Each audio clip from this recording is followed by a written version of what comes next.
सल्ली अला रसूलिहिल करीम अम्मा बाद फ़ाऊज़ु बिल्लाहि मिनश शैतानिर रजीम बिस्मिल्लाहिर रहमानिर रहीम सल्लल्लाहु अला हबीबिही सय्यदना मुहम्मदिन व आलिहि व अस्हाबिही व बारक व सल्लम। Dear students, today is 20th of August 2020. The day is Thursday. The topic which we are going to discuss today is data mining. Dear students, in the data mining, first of all, we discuss what is data mining. Basically, it is the process in which searching records in one or more databases, looking for patterns or relationships. It can be used to create profiles of individuals, allow companies to build more personal relationships with customers.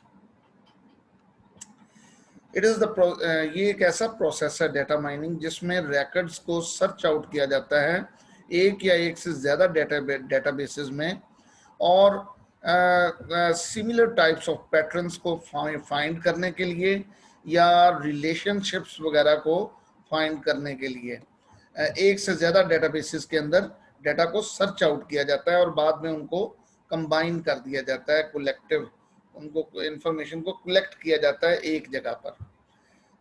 और इसके ज़रिए individuals की जो profiles हैं उनको create किया जाता है एक जगह पर। और ये कंपनीज जो सी हैं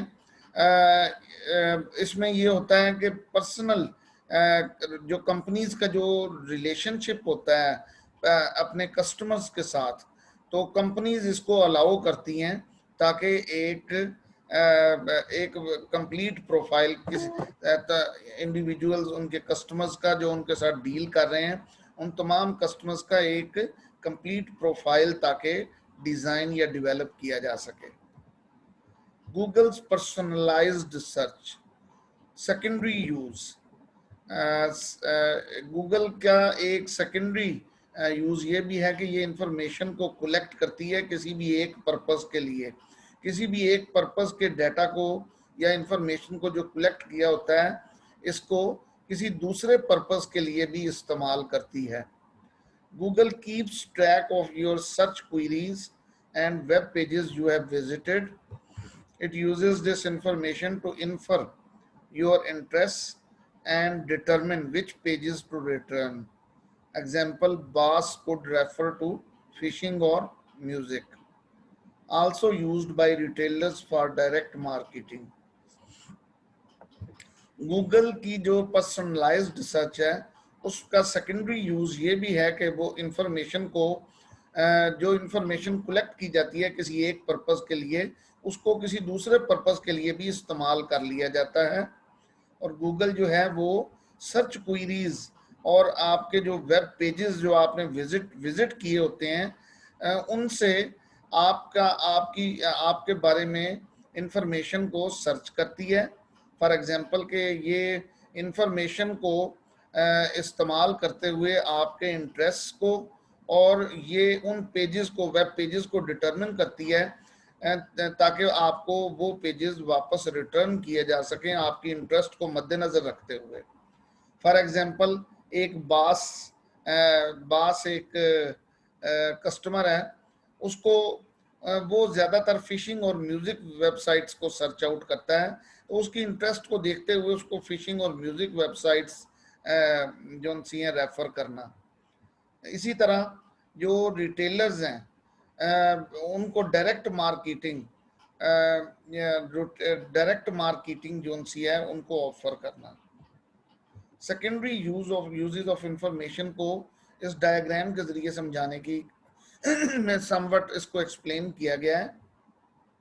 फॉर एग्जांपल एक कस्टमर जो है वो चाहे परचेजिंग अपनी इंटरेस्ट के मुताबिक कर रहा है, लेकिन गूगल इस चीज़ का भी रिकॉर्ड रखती है कि इस कस्टमर को एक्स कॉरपोरेशन की सजेशन दी गई थी, इसको वाई कॉरपोरेशन की तरफ से इंसेंटिव मिला हुआ है, इसको फॉर एग्जांपल इसी कस्टमर को जो नेक्स्ट आगे बाई करने के लिए जा रहा है उसको जेड कॉरपोरेशन की तरफ से सर्विस प्रोवाइड की जा चुकी है। तो ये तमाम रिकॉर्ड जो होता है, ये तमाम रिकॉर्ड्स जो उनसे हैं, ये डब्ल्यू कॉरपोरेशन को प्रोवाइड करती है। गूगल सेकेंडरी यूज करती है आपके डाटा को, आपके पिछले इंटरेस्ट को देखते हुए किसी दूसरी कॉरपोरेशन को ये तमाम जो इंफॉर्मेशन है ये प्रोवाइड की जाती है। और वो डब्ल्यू कॉरपोरेशन जो है वो डायरेक्ट मेल करके अपने कस्टमर को बाइंग के लिए राजी करती है, उसको कन्विंस करती है। Collaborative filtering, form of data mining, ये भी एक फॉर्म है डेटा माइनिंग की, जिसमें in which analyze information about preferences of large number of people to predict what one person may prefer. Explicit method, people rank preferences.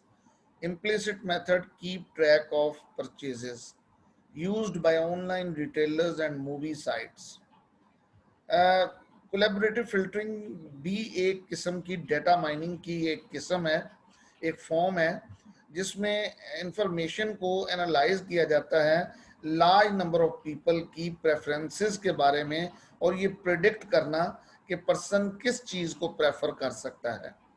इसमें दो methods हैं, एक एक्सप्लिसिट मेथड है जिसमें पीपल्स को रैंक किया जाता है उनकी प्रेफरेंसेस की बेस पे, और एक दूसरा इम्प्लिसिट मेथड है जिसमें लोगों को कीप ट्रैक किया जाता है परचेजेस की बुनियाद पे। तो ये दोनों मेथड जो से हैं वो इनको इस्तेमाल किया जाता है। और इस तरह जो ऑनलाइन रिटेलर्स, ये आमतौर पे ज़्यादातर ऑनलाइन रिटेलर्स या जो मूवी साइट्स होती हैं वो इन मेथड्स को यूज़ करती हैं। Ownership of transaction information, who controls transaction information, ये इस तरह की जो ट्रांजैक्शन इंफॉर्मेशन है इसको कौन इस कंट्रोल करता है? Buyer, seller, both. तो यहाँ पे इसका क्वेश्चन हमें इन पॉइंट्स में मिलेगा। दो हमारे पास चीजें होती हैं, एक ऑप्ट इन, एक ऑप्ट आउट। ऑप्ट इन में कंज्यूमर जो है, consumer must explicitly give permission before the organisation can share info. Customer जो सा है वो मुकम्मल तौर पे डिटेल में मुकम्मल तौर पे अपनी परमिशन अगर देगा तो ऑर्गेनाइजेशन जो है वो इंफॉर्मेशन शेयर करेगी। ऑप्ट आउट सेकंड मेथड में organisation can share info until consumer explicitly forbid it। और सेकंड मेथड में ऑप्ट आउट में ऑर्गेनाइजेशंस जो हैं वो कस्टमर के साथ इंफॉर्मेशन शेयर करती हैं उस वक्त तक जब तक कि कंज्यूमर जो है मुकम्मल तौर पे खुद मना ना कर दे उस इंफॉर्मेशन को शेयर करने से। तो ऑप्ट इन जो है बेसिकली एक बैरियर है न्यू बिजनेसेस के लिए, जिसमें पहले इंफॉर्मेशन के लिए पहले परमिशन लेनी पड़ती है। इसलिए आमतौर पे डायरेक्ट मार्केटिंग जो सी ऑर्गेनाइजेशंस जो सी हैं वो डायरेक्ट मार्केटिंग ऑर्गेनाइजेशंस प्रेफर करती हैं ऑप्ट आउट को, जिसमें स्ट्रेट वे इंफॉर्मेशन शेयर की जाती है जब तक कि कंज्यूमर खुद मुकम्मल तौर पे मना ना कर दे इंफॉर्मेशन शेयर करने से। Credit reports, example of how information about customers can itself become a commodity. Credit bureaus keep track of an individual's assets, debts, and history of paying bills and repaying loans, sell credit reports to banks, credit card companies, and other potential lenders. System gives you more choices in where to borrow money. Poor credit can hurt employment prospects. Credit reports, credit reports जो सी हैं आमतौर पे Google जो है ये services भी provide करती है जिसमें कि ये इंफॉर्मेशन के कस्टमर्स के बारे में जो इंफॉर्मेशन है इसको कलेक्ट करना भी बेसिकली अब एक कमोडिटी के तौर पे उसको लिया जा रहा है, एक जिन्स के तौर पे लिया जा रहा है। जिस तरह अजनास की अजनास के बारे में जिस तरह अजनास की खरीदो फरोख्त होती है, इसी तरह अब जो इंफॉर्मेशन है उसको भी कस्टमर्स के बारे में जो इंफॉर्मेशन है उसको भी एक कमोडिटी के तौर पे लिया जा रहा है। और जो क्रेडिट ब्यूरोज होती हैं, ये कंपनियां जो सी हैं, गूगल के ऊपर कुछ ऐसी कंपनीज हैं क्रेडिट ब्यूरोज जो अपने तमाम जो मुख्तलिफ इंडिविजुअल्स के एसेट्स, डेबिट, उनके डेब्ट्स, उनके लोन्स वगैरह और उनकी हिस्ट्री ऑफ पेइंग बिल्स और रीपेइंग लोन्स के बारे में कंप्लीट उनके बारे में मुकम्मल रिकॉर्ड रखते हैं। फिर वो इन क्रेडिट रिपोर्ट्स को बैंक्स को सेल आउट करते हैं, क्रेडिट कार्ड कंपनीज को सेल आउट करते हैं, और ये अदर पोटेंशियल लेंडर्स को ये इंफॉर्मेशन जो है ये सेल आउट करते हैं। सिस्टम आपको चॉइसेस भी देता है, और फिर ये क्रेडिट ब्यूरोज आपको बकायदा चॉइसेस भी कस्टमर्स को देते हैं। उन्हीं कस्टमर्स को भी आगे बैंक्स को भी सेल करते हैं रिपोर्ट्स, क्रेडिट कार्ड कंपनीज को भी उन इंडिविजुअल्स के बारे में, और फिर उन्हीं इंडिविजुअल्स को ये क्रेडिट ब्यूरोज वगैरह ये सिस्टम्स बकायदा ऑफर भी करते हैं कि वेयर टू बोरो मनी, के मनी आपने कहाँ से बोरो करनी है। Poor credit can hurt employment prospects, तो अगर आप थोड़ा क्रेडिट उनको देंगे तो फिर ये एम्प्लॉयमेंट प्रोस्पेक्ट्स जो हैं वो कोई इतने अच्छे आपको ये कंपनियां पेश नहीं करेंगी, कोई अच्छी सर्विसेज प्रोवाइड नहीं करेंगी। Targeted mail, direct mail, businesses आमतौर पे जो बिजनेसेस हैं, mail advertisements only to those most likely to purchase products. Experian and other companies provide customized mailing lists. Example, targets efforts to reach pregnant women. Targeted direct mail, आमतौर पे जो businesses होते हैं वो अपनी एडवर्टाइजमेंट सिर्फ उन्हीं कस्टमर्स को ज़्यादातर वो सेंड करते हैं जो उनकी प्रोडक्ट्स को परचेज करते हैं। तो एक्सपीरियन या इस तरह की अदर जो कंपनीज हैं वो आम तौर पे क्या करते हैं कि अपने कस्टमर्स को चूज करके उनको अपने कस्टमर्स में से उनको चूज करते हैं जिनको उनकी मेलिंग लिस्ट में उनको मेल करते हैं जो जिनके बारे में उन्हें पता है कि वो उनकी प्रोडक्ट्स को प्रेफर करते हैं और परचेज करते हैं। फॉर एग्जांपल, इसी तरह अपने टारगेट्स को अचीव करने के लिए एफर्ट की जाती हैं। फॉर एग्जांपल, तमाम प्रेग्नेंट वेमेन की मेल्स तक रसाई हासिल करना एक्सेट्रा। कोई कंपनी है जो प्रेग्नेंट वेमेन्स के लिए मिनरल्स, न्यूट्रिएंट्स या कोई ऐसी प्रोडक्ट्स या उनके लिए कोई स्पेसिफिक प्रोडक्ट्स अगर कोई हैं तो वो उनकी टारगेटिंग उनकी मेल को टारगेट करेंगे, उनको उन तक रसाई हासिल करेंगे। Micro targeting, political campaigns determine voters most likely to support particular candidates. उनकी voter registration, voting frequency, consumer data, geographical information system data, target direct mailings, emails, text messages, home visits to most likely supporters.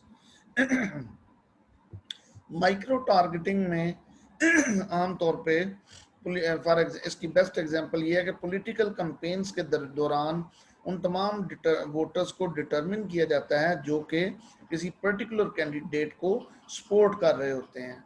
For example, उनकी voter registration वगैरह करवाई जाती है, उनकी voting उनके इर्द गिर्द उनकी वोटिंग फ्रीक्वेंसी को देखा जाता है, कंज्यूमर डाटा देखा जाता है, जियोग्राफिकल इंफॉर्मेशन सिस्टम जो सा है उसके बारे में डाटा कलेक्ट किया जाता है, और फिर ऐसे तमाम सपोर्टर्स या कैंडिडेट ये जो सपोर्टर्स होते हैं उनकी डायरेक्ट मेल्स वगैरह को टारगेट किया जाता है, ईमेल्स या टेक्स्ट मैसेजेस किए जाते हैं, उनके होम विजिट्स किए जाते हैं जो कि मोस्ट लाइकली जो उनसे एक कैंडिडेट को स्पेसिफिक कैंडिडेट को सपोर्ट कर रहे होते हैं। Price customisation, data aggregation firms sell profiles of shopper to online retailers. Retailers use this information to offer different prices to different people. Price customisation भी इसी का इसी इसी के इसी से मुतल्लक एक सर्विस है, जिसमें डेटा एग्रीगेशन फर्म्स जो होती हैं, जो डेटा को मुख्तलिफ इंडिविजुअल्स के इंटरनेट पे मुख्तलिफ बड़ी बड़े मतलब तो जो इंडिविजुअल्स होते हैं उनकी जो परचेजिंग हैबिट्स होती हैं उसको मद्देनजर रखते हुए ये डेटा एग्रीगेशन फर्म्स जो होती हैं, जो बड़े बड़े परचेजर्स हैं ऑनलाइन, मतलब उनके बारे में उनके जो प्रोफाइल्स होती हैं उनको, यानी उनकी बाइंग हैबिट्स, उनकी उनकी विजिटिंग वगैरह मुख्तलिफ वेबसाइट्स पे, यानी उनके बारे में तमाम उनकी इंटरेस्ट, उनके बारे में मुकम्मल प्रोफाइल शॉपर कस्टमर्स के बारे में ऑनलाइन रिटेलर्स को प्रोवाइड करती हैं डेटा एग्रीगेशन फर्म्स। उसके लिए उनको पे किया है, उसके लिए वो पेमेंट भी लेती हैं। तो रिटेलर्स जो उनसे हैं, जो रिटेलर्स कंपनीज होती हैं मार्केट ऑनलाइन मार्केटिंग में, वो फिर इस इंफॉर्मेशन को इस्तेमाल करते हुए डिफरेंट पीपल को डिफरेंट प्राइसेस ऑफर करती हैं। Social network analysis collect information collect information from social networks to inform decisions. Bharti Airtel India, for example, offers special promotions to influencers. Police use Facebook and Twitter posts to deploy officers on big party nights. Banks combine social network data with credit reports to determine credit worthiness.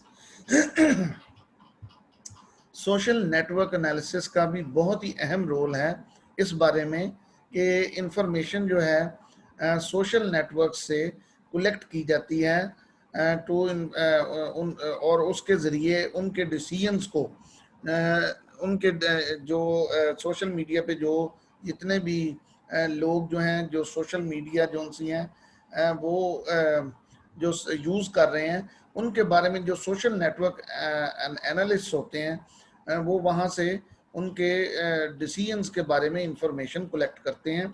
जिस तरह के for example Bharti Airtel India है, वो अपने तमाम influencers को special promotions offer करती है जो उनकी सर्विसेज को मोस्टली यूज़ कर रहे होते हैं। इसी तरह पुलिस जो सी है वो फेसबुक और ट्विटर पोस्ट को देखते हुए बिग पार्टी नाइट्स पे अपने ऑफिसर्स या पुलिस को एंगेज करती है ताकि उनको कवर अप किया जा सके किसी भी एमरजेंसी की सूरत में। इसी तरह बैंक्स जो हैं वो सोशल नेटवर्क डाटा को यूज़ करते हुए और उनके ज़रिए क्रेडिट रिपोर्ट्स को उनके साथ कंबाइन करके ये डिटरमिन करते हैं कि कस्टमर्स की क्रेडिट वर्दीनेस को वो इसी तरीके से इवेल्युएट करते हैं। तो ये जस्ट एक पिक्चर आपके सामने शो की गई है पुलिस, जिसमें पुलिस ने फेसबुक और ट्विटर को यूज़ करते हुए उन लोकेशंस को आइडेंटिफाई किया जहाँ पे बिग पार्टीज जो सी हैं हो रही थी और वहाँ पे खर्चा था कि वहाँ पे कोई दंगा फसाद हो सकता है, तो पुलिस फौरी तौर पे कवर करती है, बैकअप करती है उन तमाम बिग पार्टीज के ये लोकेशंस को। और अगर वहाँ पे कोई प्रॉब्लम आ जाए तो आप ये देखें कि इन्होंने ये कुछ एक्यूज को अरेस्ट किया हुआ है इमीडिएट, ताकि फौरी तौर पे उनको बैकअप करके वहाँ पे किसी भी प्रॉब्लम की सूरत में बैकअप प्रोवाइड की जाए।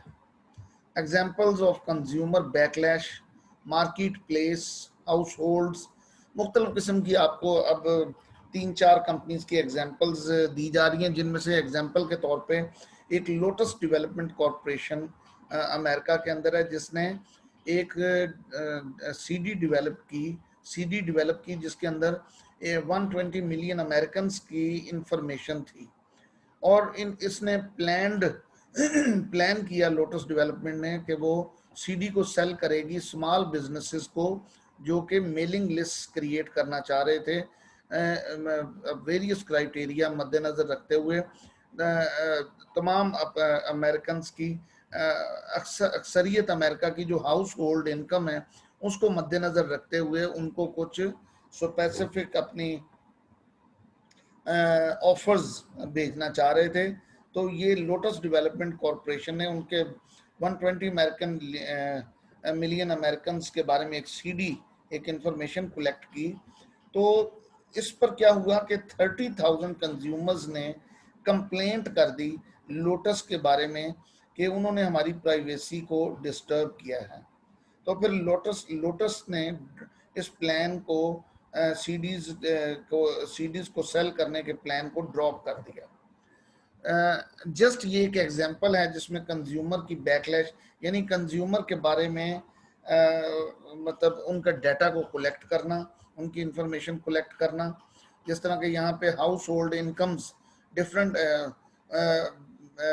मिलियंस ऑफ अमेरिकन की हाउस होल्ड इनकम के बारे में इंफॉर्मेशन कलेक्ट की गई और उसके बारे में सीडी तैयार की गई ताकि उसको दूसरी कंपनीज को, स्मॉल बिजनेसेस को सेल आउट किया जा सके। इसी तरह फेसबुक बीकन, ये एक एग्जांपल है फेसबुक को किस तरह इस्तेमाल किया गया एडवर्टाइजमेंट्स ये वो वगैरह के लिए। इसी तरह नेटफ्लिक्स जो है उसकी प्राइस, नेटफ्लिक्स प्राइस वगैरह जो है ऑफर किए गए। इसी तरह malls track, shoppers cell phones, उनको सेल फोन्स को उनकी सेल फोन की इंटरेस्ट को देखते हुए उनको ऑफर की गई। आईफोन ऐप्स वगैरह जो सी हैं उनको अपलोड किया गया, एड्रेस बुक्स वगैरह। इसी तरह इंस्टाग्राम्स वगैरह जो है प्रपोज किए गए कि terms change to terms of service, के उनकी सर्विसेज की टर्म्स को चेंज करने के लिए। तो इसी तरह ये सर्विसेज जो हैं ये मुख्तलिफ कंपनीज को ये जो कलेक्ट की जाती हैं, ये तमाम एग्जांपल्स जो हैं ये डाटा माइनिंग के अंदर आ जाती हैं। तो dear students, it was our lecture about insta about our it was all our lecture about data mining, and inshallah we will meet in the next week. Okay dear students, Allah Hafiz.